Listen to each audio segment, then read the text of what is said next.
All right, so this is Kenny Santos out of Toronto, Canada for KennySantos.com. Do you want to learn a really counterintuitive way to help you stop procrastinating? And ultimately, procrastinating is something that plagues everyone, and I don't think there's an activity or an exercise that you can do that can completely stop it, but this will certainly help prevent it.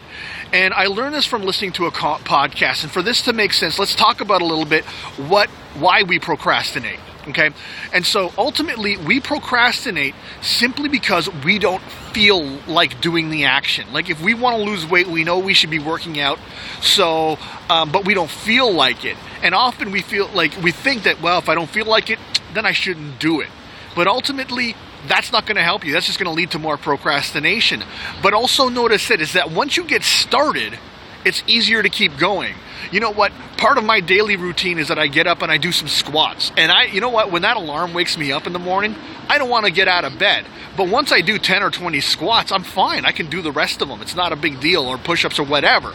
And so all you got to do is just get started. If you can help yourself to get started, then you're going to really intercept or stop that motion of procrastination. So how do you get yourself started?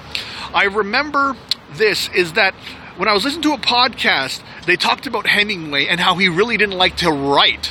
Kind of funny, eh? Don't really know what he wrote. Shame on me. I'm just not some kind of literary expert, but I recognize him as an author. But what he did was he didn't mind writing, but he didn't like starting to write. And that's the plague of most authors. They know how to write and they like writing, but they just don't have.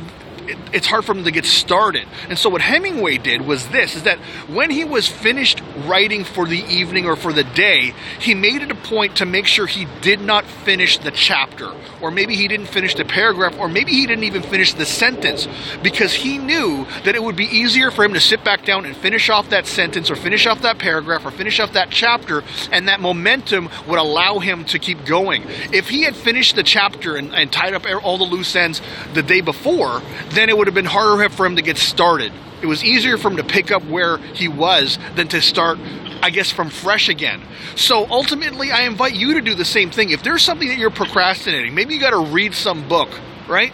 When you get started reading, I used to, at the end of my reading session, make sure I finished off the chapter so I could start again. But I don't do that anymore. If you need to finish, if you need to clean the garage, maybe you're going to do it in sections, but make sure you leave some task unfinished.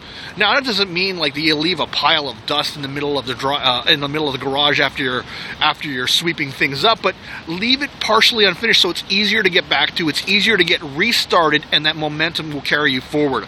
It's very counterintuitive, but it's very, very effective. So I trust you got some great value out of this. What I invite you to do is to like, subscribe, share, and comment. Also, horns are beeping, right? Also, if you want to see more videos just like this, go over to my blog. It's KennySantos.com. You put your name and email, and you're going to get an awesome audio on growing your business. And remember this: every day, multiple times a day, the universe sends us miracles, and all we have to do is recognize them and accept them. All right, take care and create a great day.